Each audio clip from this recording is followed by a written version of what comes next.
The colony sky was orange that morning, a strange light falling over the dust plains. Commander Raylan stood near the landing bay, his hands busy fixing a thick power cable that had burned out during the night. His tool belt hung low on his waist, heavy with pliers, a scanner, and small repair devices. The hum of the human base mixed with the distant rumble of an approaching ship. He knew the visitors were not human, and everyone in the colony was already nervous. The alien ship appeared through the haze, its silver wings folding in as it landed. A hiss of steam escaped from its side. And the boarding ramp lowered slowly. Out came a group of tall figures, their skin glowing faintly blue under the morning light. They wore armor made of black crystal, sharp and elegant, and their eyes glowed with a faint golden ring. They moved in perfect formation, silent, watching everything with cold focus. At the front walked a woman, or at least, she seemed female. By human standards, taller than Raylan by a head. Her armor was more decorated than the others, with a flowing silver cape that caught the light. She stepped closer, her gaze locked on him. Raylan kept working on the cable, pretending not to notice the way she stared. But in truth, every muscle in his body was tight, ready for anything. The alien leader suddenly stopped 2 meters away from him. Her golden eyes narrowed, and her voice, deep yet sharp, broke the silence. Human. What is that thing between your legs? Is it dangerous? Raylan froze. The soldiers behind her straightened, gripping their crystal rifles tighter. A few human workers nearby stopped what they were doing. Looking between him and the alien leader with wide eyes, the question hung in the air, heavy and strange. Raylan slowly looked down, then realized she was pointing at his tool belt. It was almost funny. But the way her soldiers were ready to fire made it anything but safe in her culture. Anything worn or carried in that position could mean a concealed weapon. A dangerous assassin's trick. To her, his repair tools must have looked like some hidden, deadly device. Raylan raised his hands slowly, showing his palms. "It's just tools," he said carefully, keeping his voice calm. The alien leader tilted her head, clearly not understanding his words. Her second-in-command stepped forward and whispered something in their language. Her expression shifted not to relief, but to deeper suspicion. She took one slow step forward, her eyes never leaving his belt. "You carry a weapon so close to your body?" she asked again, her tone lower, almost like she was accusing him. Raylan shook his head quickly. "Not a weapon," he said, but the language barrier made his words sound wrong. One of the human workers nearby laughed nervously. The alien leader's eyes flashed in warning, and the laughter died instantly. The soldiers around her shifted slightly, their movements silent but threatening. Raylan felt the tension crawling up his spine. If they misunderstood his answer, this could turn into bloodshed in seconds. He thought about taking the belt off to show them. But any sudden movement might be seen as aggression. The air between them was so still, even the wind outside seemed to pause. Commander whispered one of his crew over the small communicator in his ear. "Don't move too fast. They think you're armed." Raylan's jaw tightened. He glanced at the alien leader, who stood so close now he could see the faint lines of her skin, like silver cracks under blue glass. Her gaze flicked from his face to the belt and back. Again, she was studying him like a puzzle she didn't trust. Then, without warning, she pointed at one of the tools, a compact plasma cutter, and said something sharp in her language. 2 alien soldiers instantly raised their rifles. Raylan's crew tensed, their own weapons halfway drawn. "Easy," Raylan said, lifting the plasma cutter slowly from the belt. Holding it up with both hands, the alien leader's golden eyes followed every move. "This," he said, speaking slowly, "is for fixing things, not for hurting." He set it gently on the ground and stepped back. For a moment, no one moved. Then the alien leader gave a short order, and her soldiers lowered their rifles. but her gaze was still locked on him. Like she wasn't finished, she took another step. Closer, her voice softer, but still edged with suspicion. "If it is not dangerous," she said, "then why do you keep it so close to your body?" Raylan opened his mouth to answer, but stopped. Something in her tone told him this wasn't just curiosity, was the start of something bigger. The wind outside picked up again, carrying the smell of distant storm clouds, and deep inside, Raylan had the feeling this strange question was only the beginning of a much more dangerous misunderstanding.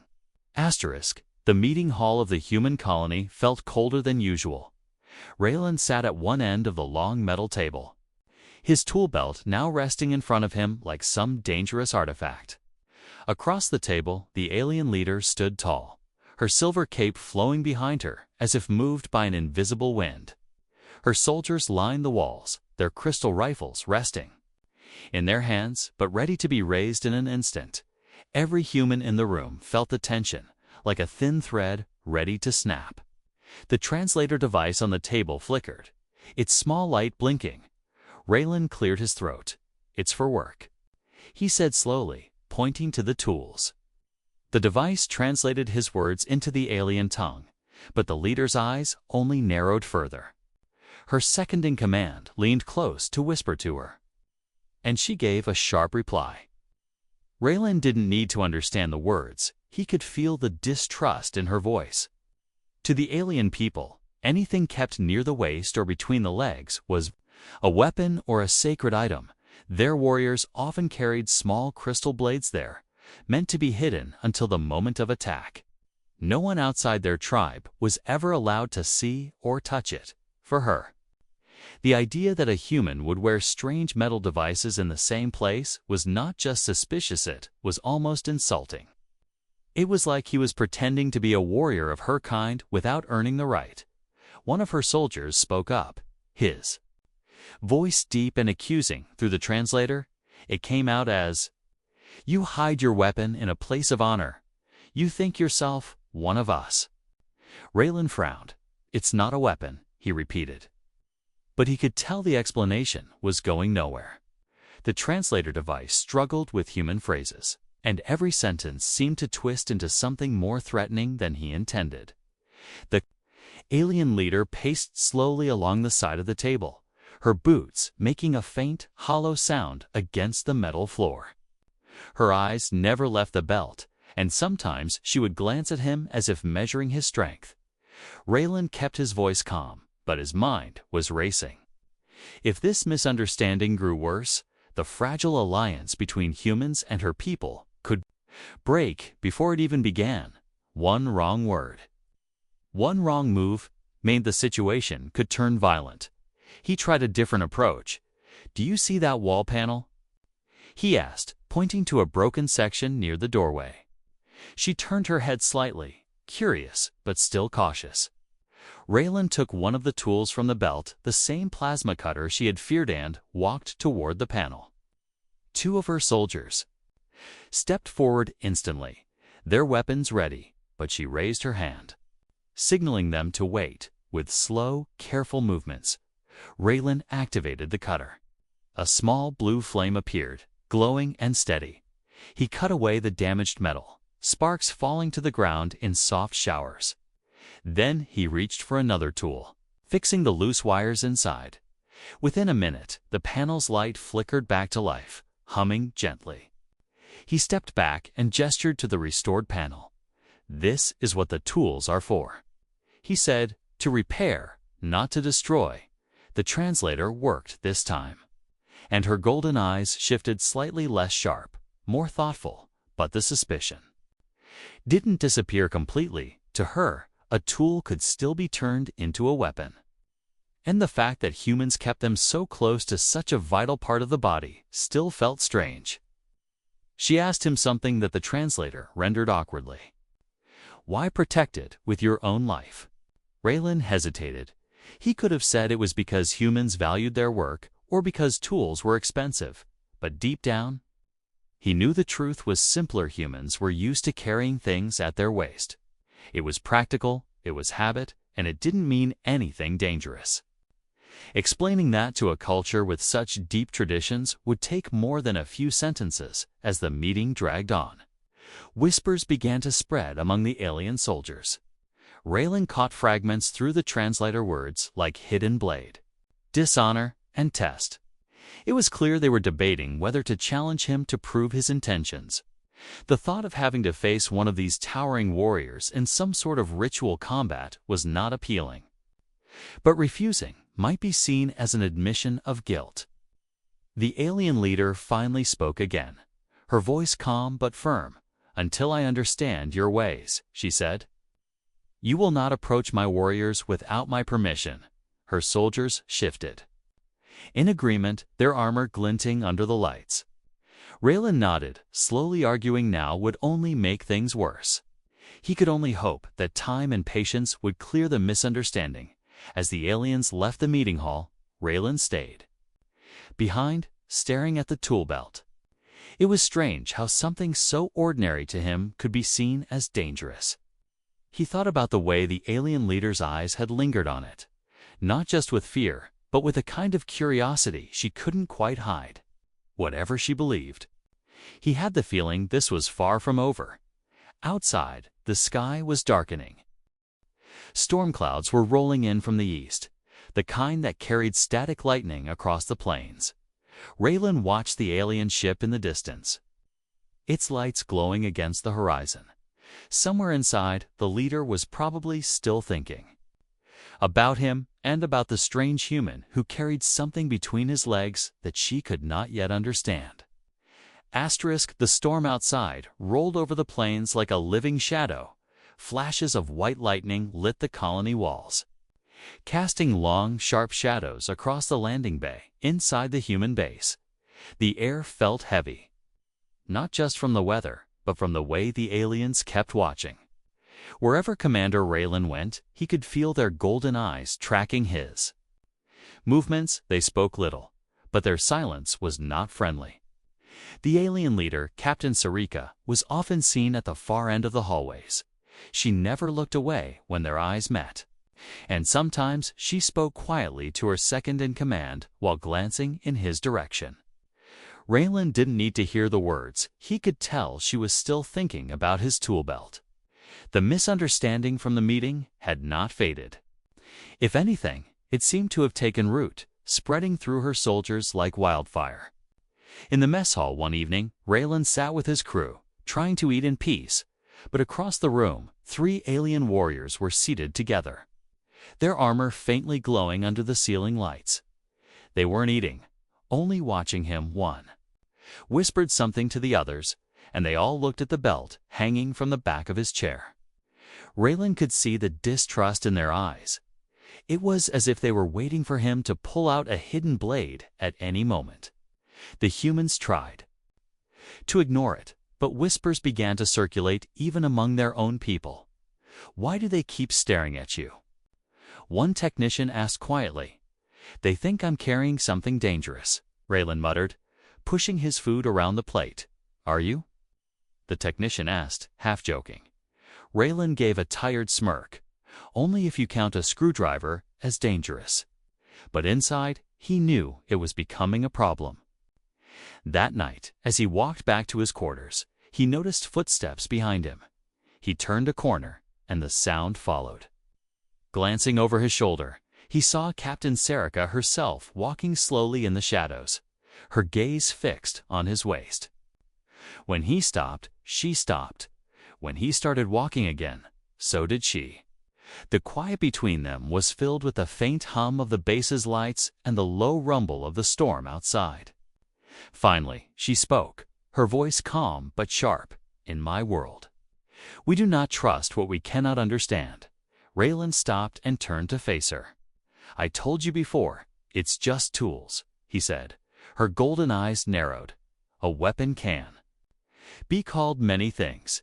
He took a deep breath, trying to stay patient. "Then watch me work tomorrow," he said. "See for yourself." She tilted her head, studying him for a long moment before answering. "Very well," she said, and walked past him without another word. Raylan stood there in the hallway, the smell of rain drifting in from the vents. Something in her voice made him uneasy, not because she was angry, but because she sounded curious. Curiosity in someone like her could be dangerous. The next morning, true to her word, Sarika appeared at the repair site.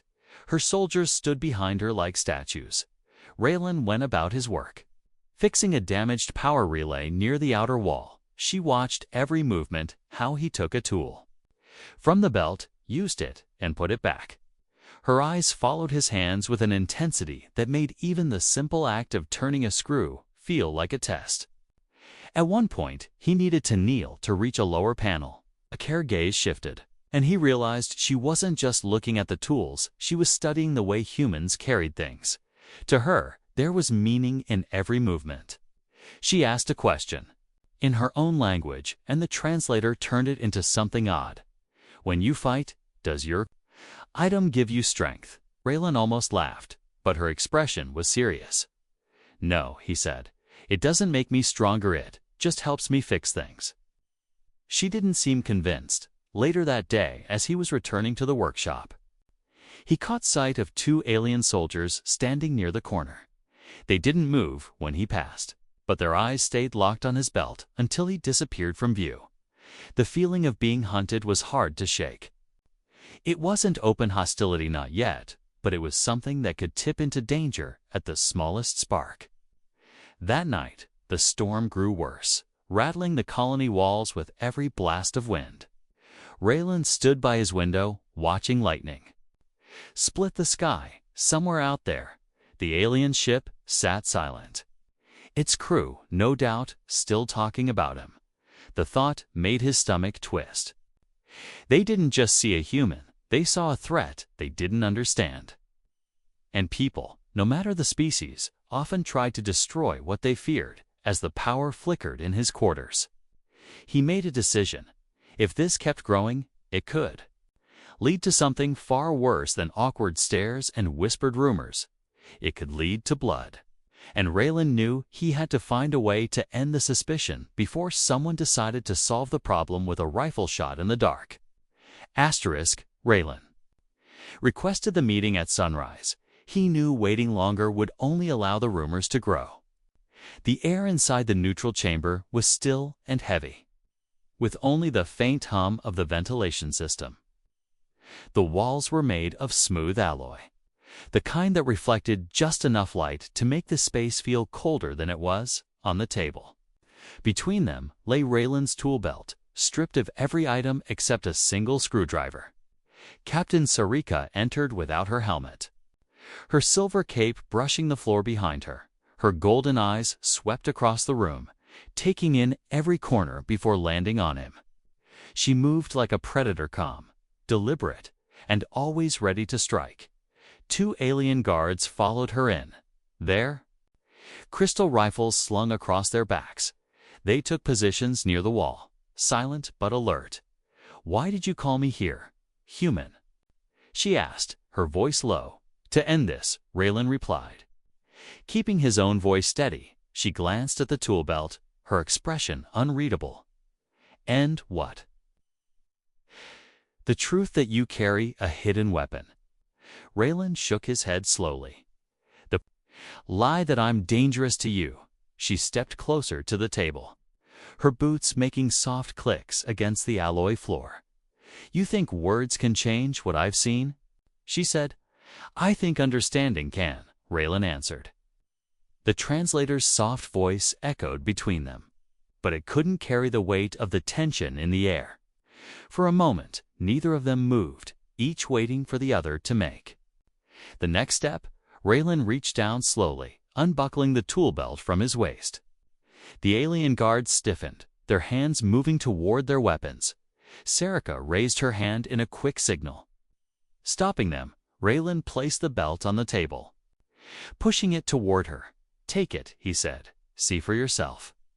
She didn't touch it right away. Instead, she walked around the table, her eyes never leaving his face. When she finally stood close enough to reach it, she picked up the screwdriver and turned it over in her hand. "This could pierce armor if aimed at the right point," she said. Raylan almost smiled. if you're close enough. Sure, but it's meant for turning screws, not killing. She set it down and picked up the small laser cutter. Her thumb brushed over the switch. The faint blue beam appeared. It reflected in her eyes, making them glow brighter. This could burn through skin, she said. It could, Raylan admitted. But so could your cooking fire. Intent is what matters. Her gaze flicked up to his, sharp and searching. Intent is hidden in the heart, she said, and hearts can change. Raylan leaned forward. So can trust. For the first time since they had met, her expression shifted not to a smile, but to something softer, almost like she was weighing his words instead of dismissing them. Then the moment broke. The base's emergency alarm blared. A deep throbbing sound that made the walls vibrate. Red lights began flashing across the room. One of the alien guards tapped a device on his wrist and spoke quickly in their language. Sarika's eyes narrowed, and she turned sharply toward the door. What's happening? Raylan asked. Standing up, unidentified ships in orbit, she said. And they are not here for peace. Her voice carried no fear, only the cold readiness of a warrior. Raylan moved to grab his belt, but her hand shot out, gripping it. First, not yet, she said. If I allow you to carry this, it means I trust you. He met her gaze, the alarm still screaming in the background. Then decide fast, he said. She hesitated only for a heartbeat. Then shoved the belt into his hands. Prove you are not dangerous to me, be dangerous to them, she said. Her voice was like steel. And in that moment, he knew the only way to end this suspicion was through action. They ran out of the chamber. Together, the guards closed behind. The corridors of the base were alive with movement, humans and aliens rushing to prepare for whatever was coming. Through the wide glass of the observation deck, Raylan saw the dark shapes of incoming ships cutting through the storm clouds. Lightning flashed behind them, outlining their jagged, predatory forms. It was clear they were pirate raiders, and they weren't here for negotiation. Raylan tightened the belt around his waist. Feeling the familiar weight of the tools, Sarika looked at him once more, a silent message passing between them. This was his chance to show her what the thing between his legs was really for, not to harm her people, but to save them. The storm outside was about to hit, and so was the enemy. The pirate ships broke through the storm clouds like black knives. Their hulls were jagged, patched together from stolen metal, and their engines glowed with a sickly green light. They moved in a loose formation, weaving through the lightning, as if the storm itself was guiding them from the observation deck. Raylan could see their weapons powering up. The first energy blast lit the sky in a blinding flash. Striking the outer wall of the human colony, the impact shook the base. Dust falling from the ceiling vents, alarms screamed in every corridor, mixing with shouted orders from both human and alien voices. Captain Sarika stood at the center of the command platform, her golden eyes fixed on the incoming ships. Her soldiers moved with military precision, taking positions along the barricades and activating the defense turrets. But even with both forces combined, Raylan could see they were badly outnumbered. Raylan grabbed his toolkit and ran toward the engineering bay. He knew that in a fight like this, keeping the power grid alive would be the difference between survival and being slaughtered. Sarika's voice came through his earpiece, sharp and steady. Human. The east turret is offline. Get it working. On it, Raylan replied, sprinting through the narrow hallways as the floor vibrated under the impact of another blast. When he reached the turret control room, smoke was already spilling into the hall. The smell of burning circuits stung his nose. He dropped to his knees beside the control panel, pulling tools from his belt with practiced speed. Each second mattered. The pirates were closing in, and the east side was exposed. Through the small window, he could see one of the enemy ships banking low. Ready to unleash another barrage, he cut away the damaged wiring. Sparks jumping against his gloves. His plasma cutter hummed to life, slicing through a warped metal plate somewhere behind him. Alien footsteps pounded the floor. Two of Sirka's warriors, sent to guard him. One spoke quickly in their language, pointing toward the window. Raylan looked up just in time to see a pirate boarding craft detaching from the larger ship. Heading straight for the colony wall, "Tell Sirka we've got boarders incoming," Raylan said. The alien warrior tapped his wrist device, relaying the warning. Raylan's hands kept moving, reconnecting the main power conduit, the control panel flickered, then came to life. The east turret outside groaned as it rotated toward the incoming ship. A heartbeat later, it fired bright red bolts tearing into the pirate vessel's hull. The boarding craft spiraled off course, crashing into the sand just outside the wall. Cheers erupted from the alien guards, but Raylan didn't stop. There were more turrets to keep alive, and every system was running dangerously close to failure. The storm outside wasn't helping. Each lightning strike sent a wave of static through the grid. He moved to the next panel, sweat running down his back. Then his earpiece crackled again, this time with urgency. "Human, I need you at the west gate now," Sarika's voice said. Raylan didn't argue. He grabbed his belt, tools clinking against each other as he ran through the dim corridors toward the gate. When he arrived, the sight made him stop for half. A second, Sarika herself was holding the barricade with only 5 soldiers, and the metal door behind them was glowing from the heat of a cutting beam on the other side. "They're trying to burn through," Raylan said. "They will succeed unless you stop them," Sarika replied, her eyes locking with his. Without waiting for a plan, Raylan dove toward the power junction beside the gate. He yanked open the panel, the heat nearly blistering his hands. If the pirates cut through, they'd flood into the base and overrun the defenders. He had only one idea, and it was risky. "Get your people back," Raylan shouted. Sarika didn't question him, barking an order in her language. Her soldiers pulled away from the door, just as Raylan rerouted the power feed. The metal of the gate began to glow brighter, not from the pirate's cutter, but from the overload. He was forcing through it. A sharp crack rang out, and the entire gate released a blinding arc of electricity on the other side.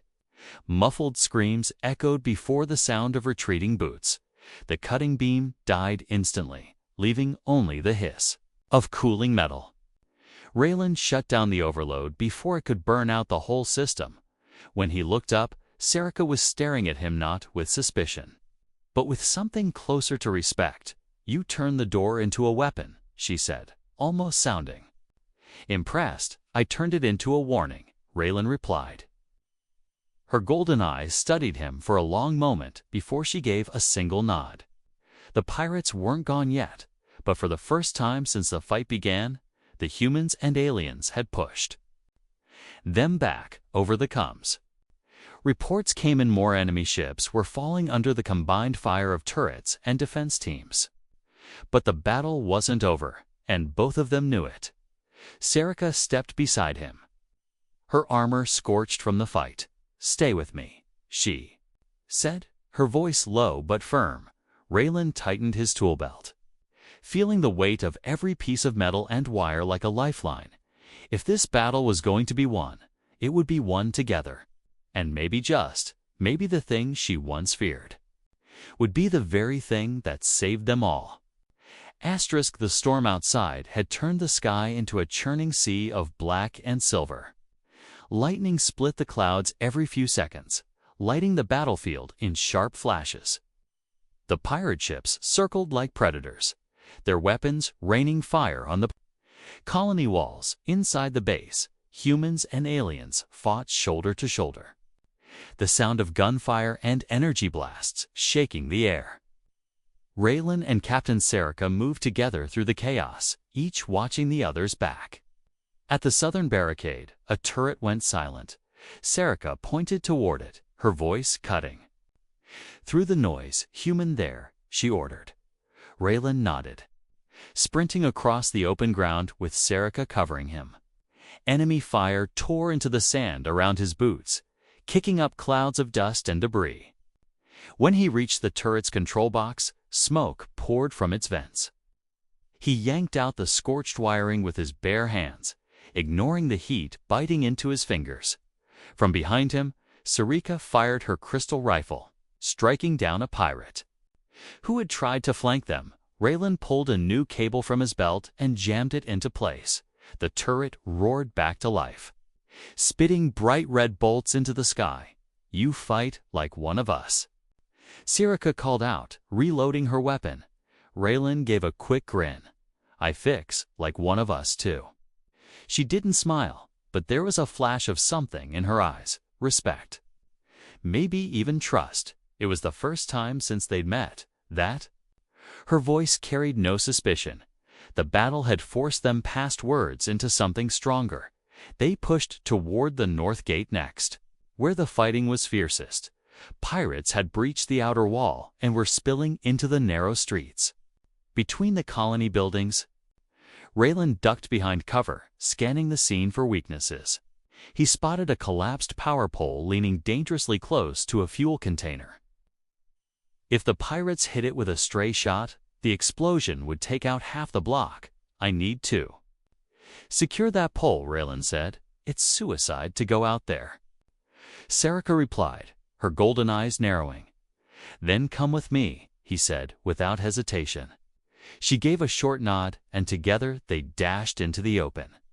Weaving between bursts of enemy fire, the pirates shouted in their guttural tongue, aiming at the two figures racing through the storm. Raylan slid to his knees beside the pole, pulling a magnetic clamp from his belt. Sarika dropped to one knee beside him, her rifle spitting energy bolts at the advancing pirates. "Faster," she urged. "I'm going as fast as I can," Raylan muttered, securing the cable around the pole. With a sharp click, the clamp locked into place, holding the pole steady. Against the wind, a pirate rushed them with a jagged blade. Sarika spun, striking him down with the butt of her rifle before he could get close. Raylan finished securing the last bolt, then slapped the side of the clamp. The pole stopped swaying. "Locked in position." "Done," he said. And they both retreated behind cover as more enemy fire rained down. They regrouped at the command platform, where both human and alien officers were shouting orders.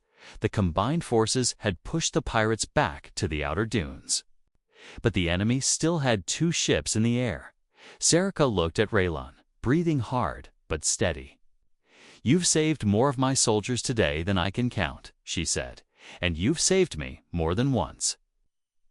Raylan replied. A deep rumble shook the ground, followed by a flash of light in the distance. One of the pirate ships exploded, hit by a direct turret strike. The remaining ship began to pull away, its engines flaring as it tried to escape into the storm. Sarika's gaze narrowed.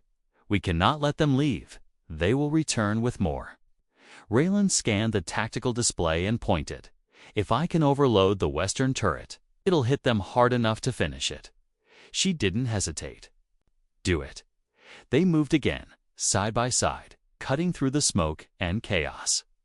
When they reached the turret control, Raylan set to work immediately. His hands moved with speed and precision, wires twisting under his fingers, sparks flying. Into the rain, Sarika stood over him, firing at anything that came close. "Almost there," Raylan called. Sarika dropped another pirate with a clean shot. The sound of her rifle echoing through the storm, Raylan slammed the final switch and the western turret's barrel began to glow with overcharged energy. It fired once a single, blinding shot that cut through the rain and slammed into the pirate ship. The vessel erupted into a fireball, scattering debris across the dunes. The battlefield went quiet, except for the rumble of thunder. Humans and aliens stood together among the wreckage, their weapons lowering at last. Sarika turned to Raylan, her expression unreadable. "You have proven what your strange thing between your legs is for," she said, almost amused. Raylan laughed, shaking his head. "It's for keeping us alive." For the first time, she allowed a small smile. The suspicion that had hung between them since the day they met seemed to fade like smoke in the rain. They had fought side by side, and that was a language both of them understood. The storm began to clear overhead, but Raylan knew this was not the end. Trust had been built, but now something deeper was starting to take root. The storm had passed, leaving the colony bathed in a pale silver light. The air was heavy with the smell of rain and scorched metal. Smoke drifted from the broken remains of the pirate ships scattered across the dunes. The walls of the colony were damaged, but still standing, a sign that both humans and aliens had held their ground. Raylan stood near the main gate, his hands resting on his tool belt, staring out at the wreckage. Behind him, Captain Serica approached without her helmet. Her armor was dented and scorched, her silver cape torn at the edge, but her golden eyes were steady, and there was no longer suspicion in them for the first time. Her voice carried no weight of accusation. "You have fought with honor, human," she said. The translator's voice soft in the quiet air. Raylan turned, giving a small nod. "And you fought with trust," he replied. She stepped closer, looking at the belt at his waist. "This thing you carry." "I understand it now," she said. "It is not a weapon for killing, it is a tool for protecting." Raylan smiled faintly. "That's all it's ever been." The alien leader reached out, hesitating for only a moment before placing her hand lightly on the belt. "In my world," she said, "to carry something so close is a sign of great value." "It is," Raylan answered, "because without it, I can't do my job." She studied his face for a moment, then nodded as if sealing an unspoken agreement. "You have earned the right to walk among my warriors without fear," she said. Around them, soldiers from both sides moved through the courtyard. Humans worked with aliens to repair the damaged barricades. Laughter broke out between groups that only hours ago had been strangers watching each other with suspicion. Raylan could see Serica's people handing out their strange crystal canteens to thirsty human soldiers. It was more than cooperation, it was the start of something stronger. As they walked toward the Central Command Hall, Serica spoke quietly. "When I first saw you, I thought you were hiding a blade," she admitted. Raylan chuckled. "You weren't the first to think that, believe it or not." Her eyes glimmered faintly in the sunlight. "But blades break," she said. "Tools can build again." "That's the difference," Raylan replied. "We build so we don't have to break things." They reached the hall where the Joint Command would meet to decide their next steps. Inside, human officers and alien captains sat around a wide, circular table. The atmosphere was nothing like the tense meeting days ago. Now, the air held the quiet murmur of shared planning. The translator devices hummed softly, bridging the gap between two very different languages. When the meeting ended, Serica walked with Raylan back to the landing bay.